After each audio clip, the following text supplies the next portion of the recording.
அனைவருக்கும் இனிய வணக்கம். நான் உங்கள் மதுரை ராமகிருஷ்ணன்.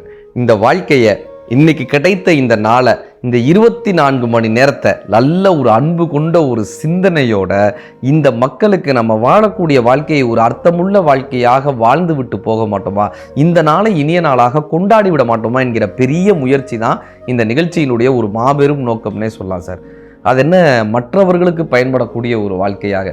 நமக்கு ஒரு கஷ்டம் இருக்குல்ல சார், ஒரு பிரச்சனை வருது இல்லை, நமக்கு ஒரு கஷ்டம் இருக்குல்ல, இந்த கஷ்டங்களை எளிதாக கடக்கக்கூடிய ஒரு சூத்திரம் என்ன தெரியுமா, ஒரு ஃபார்முலா என்ன தெரியுமா, நமக்கு இருக்கக்கூடிய கஷ்டங்களை கூட எளிதாக கடந்துட்டு போகிறதுக்கு என்ன, இந்த சமூகத்துக்காக நம் வாழ்க்கையை மாற்றி கொண்டோமே ஆனால், பிறர் மீது ஒரு அக்கறை கொண்டு நம்ம வாழ்ந்தோமே ஆனால், பிற உயிர் ஜீவ ராசிகள் மீது ஒரு அன்பு கொண்டு நம்ம வாழ்ந்தோம்னா நமக்கு இருக்கக்கூடிய கஷ்டங்களை எளிமையான முறையில் கடந்துடலாங்க. ஒரு பெரியவர் வழிப்போக்கர்னுவாங்களே, அந்த காலத்துலலாம் பார்த்தீங்கன்னு வச்சுக்கோங்களேன், ஒரு ஊர்லேருந்து இன்னொரு ஊருக்கு போகும்போது ஏதாவது ஒரு வீட்டில் கேட்டுப்பாங்க, இன்றைக்கி நைட்டு நான் இங்கே தங்கிக்கலாமாங்க, இப்படிலாம் கேட்டு தங்கியிருக்காங்க அந்த காலத்து நைட். அந்த காலத்துலலாம் இரவுகளில் பயணங்களுக்கு போகும்போதெல்லாம் அந்த காலத்தில் ஏதாவது ஒரு வீட்டில் இரவு நேரத்தில் நான் இங்கே தங்கிக்கலாமான்னு கேட்டு திண்ணையில் தூங்கினவங்களாம் இருக்காங்க. இப்படிலாம் நிறைய பேர் திண்ணை வச்சு வீடு கட்டியிருப்பாங்க. அப்படி ஒரு பெரியவர் போய் ஒரு வீட்டில் கேட்குறாரு, நான் இந்த இன்றைக்கி நைட்டு மட்டும் இங்கே தங்கிக்கலாமா, நான் இப்படி போகிறேன், இங்கே தங்கிக்கலாமான்னு. தாராளமாக தங்கிக்கங்கன்றாங்க. ஒரு சாயந்தர நேரத்தில் அவர் போகிறாரு, தாராளமாக தங்கிக்கங்கன்றாங்க. சார், அவர் போன நேரமா என்னன்னு தெரியல, அந்த வீட்டம்மா மோதிரத்தை தொலைச்சிடுறாங்க. ஒரு மோதிரம் காணா போயிடுது, தங்க மோதிரம், வைரக்கல் பதித்த தங்க மோதிரம் காணா போயிடுது. இப்போ எல்லாருக்கும் இவர் மேலே தான் சந்தேகமாக இருக்குது. இவர் தான் புதுசாக இந்த வீட்டுக்கு வந்தார், இங்கே தங்கிக்கலாமான்னு கேட்டார், இவர் தான் அந்த மோதிரத்தை எடுத்துருக்கணும், அல்லது கீழே கண்டுபிடிச்சா கூட எடுத்துட்டு கொடுக்காம இருந்திருக்கணும் அப்படின்னு சொல்லி இவரை வந்து விசாரிக்கிறாங்க. இவரும் சொல்றாரு, எப்பா நான்லாம் எதையும் எடுக்கலை, நான் சாதாரணமாக இங்கே தான் உட்காந்துருக்கேன், நான் எதையும் எடுக்கலைன்னு இவரும் சொல்லி பார்க்குறாரு. ஒரு கட்டத்தில் என்ன பண்ணுறாங்க, அந்த ஊர்க்காரங்கள்லாம் சேர்ந்து, அந்த தெருக்காரங்கள்லாம் சேர்ந்து இவரை கட்டி போட்டுடுறாங்க. கட்டி போட்டு விசாரிக்கிறாங்க. இவர் சொன்னார், சரி என்னைய கட்டி போட்டிங்கல்ல, இந்த வீட்டில் வேற என்ன இருக்குன்னு கேட்குறாரு. எங்கள் வீட்டில் வேற என்ன இருக்குது, ஒரு வாத்து தான் இருக்குது அப்படின்றாரு அவர். ஒரு வாத்து தான் இருக்குது, வாத்தையும் என் பக்கத்தில் கட்டி போடுங்கன்னாரு அந்த பெரியவர். ஒன்றும் சொல்லலை, வாத்தையும் என் பக்கத்தில் கட்டி போடுங்கன்னாரு. வாத்தையும் இவர் பக்கத்தில் கட்டி போட்டாங்க. காலையில் சார் இந்த வாத்து எச்சம் போட்டுச்சுல, உடனே அந்த வீட்டுக்காரங்களை கூப்பிட்டார், அந்த எச்சத்தை கிளறி பாருங்கன்னார். அவங்க கிளறி பார்த்தா உள்ளர தங்க மோதிரம் இருக்குது சார். அந்த மோதிரம் வைரக்கல் பதித்த தங்க மோதிரம் வாத்து முழுங்கிருக்கு. இப்போ இவர்கிட்ட கேட்டிருக்காங்க, இது உங்களுக்கு முன்னாடியே தெரியுமான்னு. தெரியும்னார். தெரியும், அந்த வாத்து எதையோ முழுங்கிட்டு இருந்தது, நான் பார்த்தேன். நேத்திக்கே சொல்ல வேண்டியதானங்க, நேற்றுக்கு உங்களை அந்தடி அடித்தோமேங்க, உங்களை கட்டி போட்டு அந்தடி அடித்தோமேங்க, உங்களை அவமானப்படுத்தணுமே, உங்களை அவ்வளோ அடி அடித்தோமே, அப்பயே சொல்ல வேண்டியதானங்க, இந்த வாத்து தான் முழுங்குச்சுன்னு அப்பயே சொல்ல வேண்டியதானே. அந்த பெரியவர் சொன்னார் சார் ஒரு வார்த்தை, பெரியவருடைய வார்த்தை, நான் இதை நேற்றே சொல்லியிருந்தால் இந்த வாத்து மோதிரத்தை முழுங்கியது என்ற விஷயம் உங்களுக்கு நேத்திக்கே தெரிஞ்சிச்சுன்னா நீங்கள் வாத்தை வெட்டியிருப்பீங்க, வாத்தை அறுத்திருப்பீங்க, ஒரு மோதிரத்துக்காக அந்த வாத்தை கொண்டிருப்பீங்க, அதுக்குள்ளிருந்து அந்த மோதிரத்தை எடுப்போன்னு நினச்சி வாத்தினுடைய உயிரை எடுத்திருப்பீங்க. அதனால தான் நான் நேற்றைக்கு சொல்லலை, ஒரு நாள் பொறுத்தா இந்த வாத்துடைய உயிரை காப்பாற்ற முடியும்னு எனக்கு தோணுச்சு. அதனால் ஒரு நாள் நீங்கள் பண்ண அவமானங்கள் எல்லாம் பொறுத்துக்கிட்டேன், நீங்கள் அடித்ததெல்லாம் பொறுத்துக்கிட்டேன், என்னை காயப்படுத்தினதெல்லாம் பொறுத்துக்கிட்டேன், ஒரு நாள் நான் பொறுத்துக்கிட்டதுனால இந்த வாத்தை என்னால் காப்பாற்ற முடிஞ்சதில்லன்னு அந்த பெரியவர் கற்றுக் கொடுத்துட்டு போனாங்க. அதனால தான் தமிழ் என்ன தெரியுமா சொன்னது, அட்டாலும் பாலின் சுவை குன்றாது, நட்டாலும் நண்பர் அல்லாது நல்லார், கெட்டாலும் மேன்மக்களே சங்கு சுட்டாலும் வெண்மை தரும். நாம ஒரு கஷ்டத்தில் இருந்தாலும் கூட, அவங்க ஒரு கஷ்டத்தில் இருந்தாலும் கூட, இன்னொருத்தருடைய கஷ்டத்தை அவங்களால பார்த்துட்டு இருக்க முடியாதாங்க. அவங்க தான் பெரியவங்கன்னு தமிழ் கற்றுக் கொடுக்குது. அவங்க தான் ஏன் பெரிய மனுஷங்க.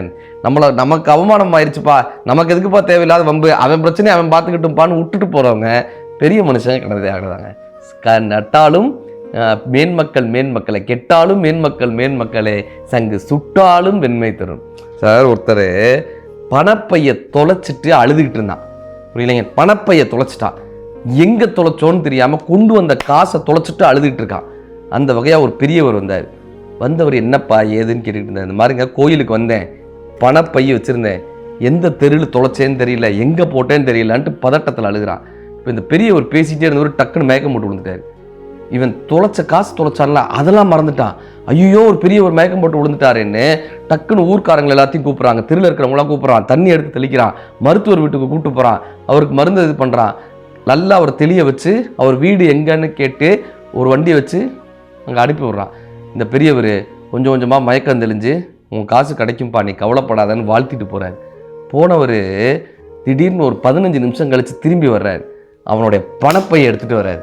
நீ ஒரு வண்டியில் ஏற்றி நீ அனுப்பி விட்டேல, நான் அப்படியே வண்டியிலேருந்து பார்த்துக்கிட்டே போனேன், 2 தெரு தள்ளி உன் பைய ஓரமாக கிடந்துச்சு, இது ஓம் பையா தான் இருக்குன்ட்டு வேகமாக போய் பார்த்தேன்ப்பா, கரெக்டாக பார்த்தா ஓம் பையப்பா, உள்ளர பணம் இருந்துச்சுப்பா, உன்கிட்ட கொண்டு வந்து கொடுக்கலான்னு கொடுத்துட்டு வந்தேன்ப்பா. நான் இந்த பிரபஞ்சம் எவ்வளோ பெரிய விஷயம் தெரியுமா சார்?